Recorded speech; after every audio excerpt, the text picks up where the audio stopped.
Assalamualaikum Kang Arbi. Waalaikumsalam. Halo, atur nuhun pisan ini udah bisa jalan-jalan Sama ke ini sini. sama Pak Rizky juga. Oh, Pak Rizky, Rizky, ya. punten nepangkeun ya. Oh, siap. Punten ini teh ngalangkung ningali. Nah, ieu mah bade dipelakan tapi apa namanya? Mulsanya kok kayak bekas pakai emang iya gitu Kang Arbi. Itu bukan mulsa baru Kang Arbi. Gimana ini Kang Arbi? Ya betul Bu. Jadi untuk lahan yang ini, ya untuk petakan yang ini, memang terlihat mulsanya memang kurang rapi, kurang bagus, banyak yang sobek-sobek. Karena lahan yang ini sejarahnya itu yang pertama dulu kita tanami cabai, yang kedua musim kemarin kita sudah mulai mengenal bios, kita tanami tomat dengan aplikasi bios. Tanpa olah lahan, tanpa adanya perlakuan apapun terkait dengan mulsa dan bedeng, kita langsung aplikasikan cabai.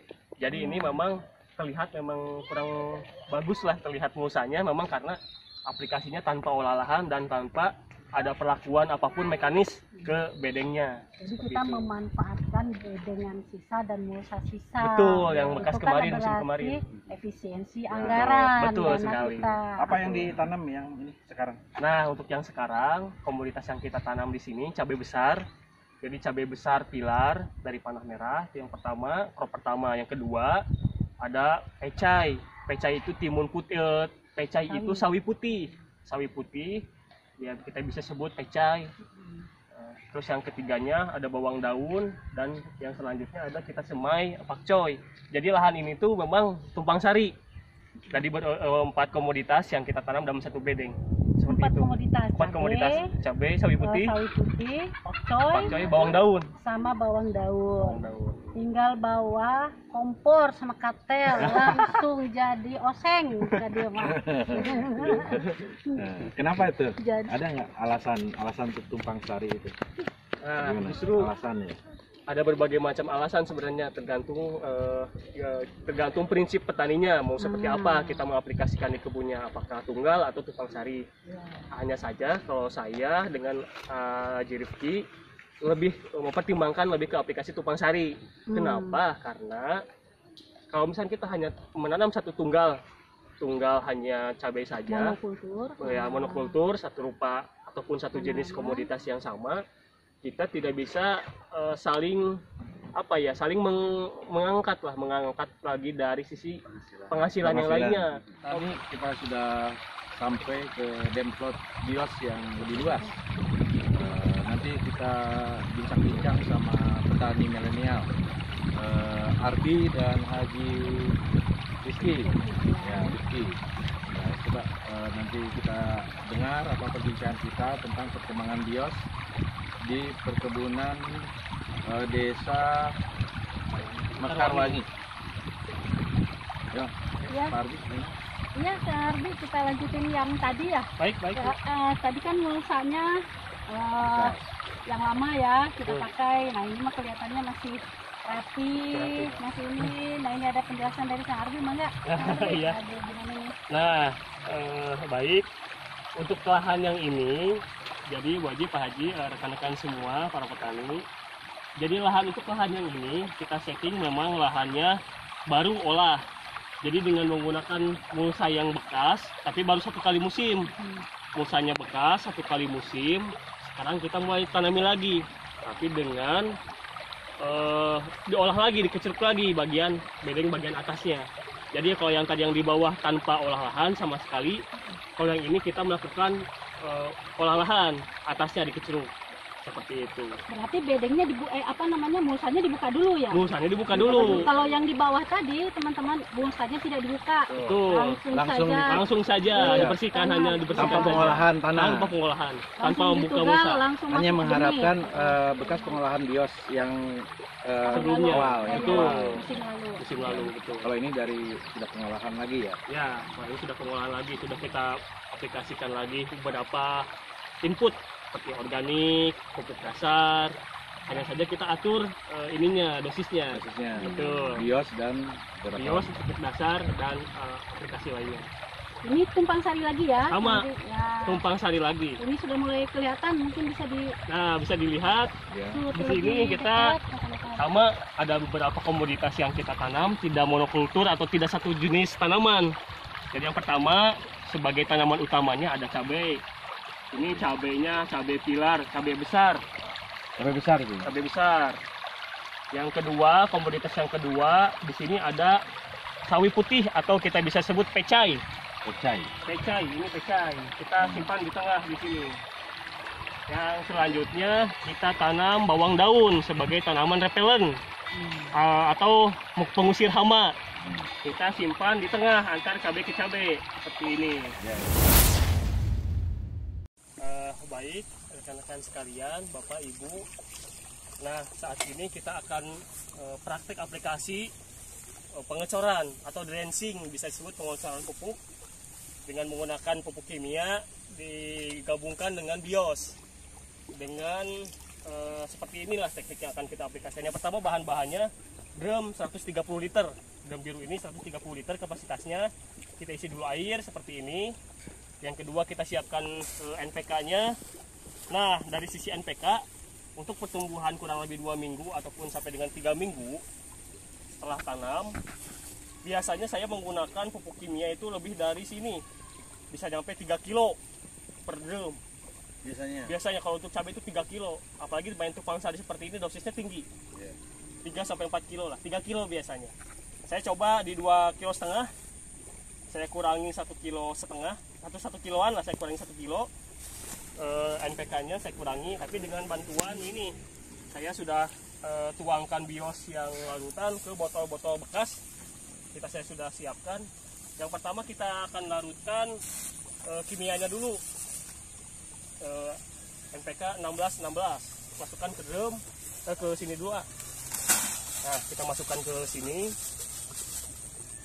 isi dulu air agar kita bisa encer dulu, bisa merata dulu pupuknya, tidak mengendap di tong. Kita siapkan dulu di falcon, ember falcon yang kecil. Kita aduk dulu seperti ini kurang lebih. Nah, setelah itu kita aplikasikan bios 1 liter untuk 130 liter air. Biosnya 1 liter. Itu bios yang sudah diolah. Bios yang sudah diolah, yang sudah kita tuangkan ke nih, biosnya seperti ini kurang lebih. 1 liter untuk 130 liter. Kurang lebih seperti itu. Setelah itu kita kocek, Diaduk sampai rata dan nanti larutan bulir si pupuknya itu tidak mengendap. pakai mutiara ya. Ya, NPK mutiara yang sering para petani pakai kan, NPK mutiara. Kita samakan dengan para petani setempat.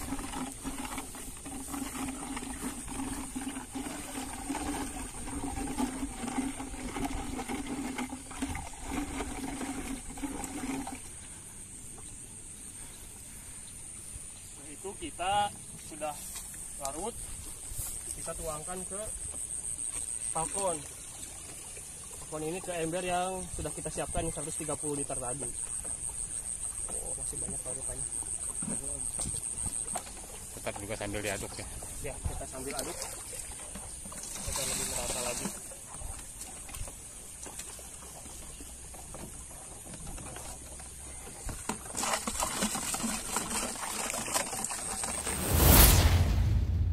Tahapan selanjutnya, kalau misalkan kita sudah rata, larutan pupuk dengan biosnya sudah rata, pupuknya sudah tidak ada yang mengendap, seperti ini kurang lebih hasilnya. Kita langsung tuangkan ke alat pengecoran ini, kurang lebih 20 liter air larutan.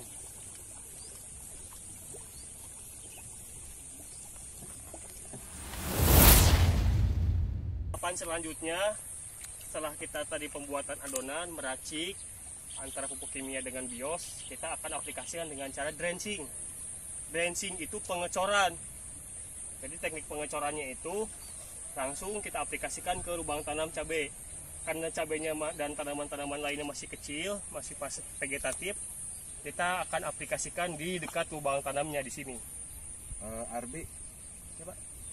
tadi apa pengaruh bios terhadap pupuk ini? Nah, itu Termasuk- kenapa saya gabungkan antara pupuk kimia dengan bios. Yang pertama, jadi bukan dalam artian seperti inilah penjelasan singkatnya yang saya pelajari dan pengalaman di lapangan. Jadi bios itu bukan dalam artian bios yang langsung menyuburkan tanaman, tapi bios itu bisa membantu memproses, mendekomposisi tadinya larutan-larutan kimia yang kita aplikasikan, membantu mengubah, mengurai menjadi ion-ion sederhana yang bisa diserap oleh tanaman. Jadi pupuk itu kan tidak bisa langsung diserap oleh tanaman langsung, Pak. Pupuk itu kan nanti pada saat kita aplikasikan densing seperti ini, kita aplikasikan densing, nah seperti ini. Pupuk itu akan larut ataupun bercampur di dalam tanah.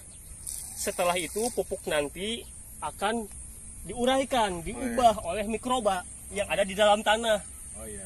Sebenarnya fungsinya seperti itu. Jadi tanaman itu tidak langsung menyerap dalam bentuk pupuk kimia, tidak. Gitu. Tapi pupuk itu nanti akan diuraikan lagi oleh mikroba-mikroba yang terkandung di dalam tanah. Dan termasuk yang di ini mikroba oleh, Yang ada di bios. oleh bios itu. Betul. Ya? Jadi bios itu nanti membantu mendorong, mempercepat penguraian unsur hara Ya. menjadi ion-ion yang bisa lebih cepat lagi diserap oleh tanaman. Betul. Seperti itu fungsi bios di sini. Makanya saya langsung Di aplikasikan. kontak kita dalam aplikasi hari ini itu. Nah, betul. Ya, jadi di mix, tetapi Di-mixing, bios ya. ini bisa mengurai.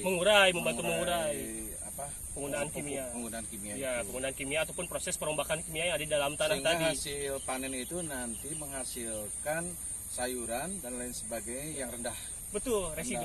Rendah residu. Rendah residu kimianya. Ya. Seperti itu. Juga dikurangi kan. Tadi yang keduanya, tadi kan saya sudah kurang nih dosisnya. Biasanya 3 kilo kimia Oh, untuk umur sekarang sekian. jadi 1 Sekarang kiloan. saya 2 kilo. Berarti kan ada pengurangan 1 kilo. Efektivitasnya ada. Betul. Bisa membantu membackup. Petani ya. Ya, dari sisi analisa kalkulasi biaya. Oke. Oke. Aplikasinya seperti ini. Kita Paham densing. itu. Ya. Densing Ya. itu dicor. Para petani paham ya dalam konteks hari ini, kita aplikasi hari ini ya. Ya, seperti ini Ya, penggunaan aplikasinya. bios pada aplikasi hari ini itu ada bisa juga bios murni dan sebagainya. Kita Betul. tergantung dari aplikasi keinginan kita ya. Pak Betul, Abi, ya. betul. Pertimbangan kita sejak awal seperti apa dulu? Pertimbangan gitu. kita. Ya, seperti ini. Kita ulangi terus sampai dengan beres. Nah, kalau tanaman masih kecil kita aplikasikan di lubang tanam. Tapi kalau misalnya nanti tanamannya sudah besar, kanopinya sudah rindang, sudah besar, kita aplikasikan jangan di lubang tanam. Makanya kita siapkan nanti di lubang yang sini atau lubang yang sebelah sini. Oh, kalau sudah Pindah. besar ya. Ya. Umur berapa itu? Umur kurang lebih 40 hari, 50 hari, seterusnya sampai dengan usia panen nanti. Oke. Nah, seperti ini terus kita ulangi.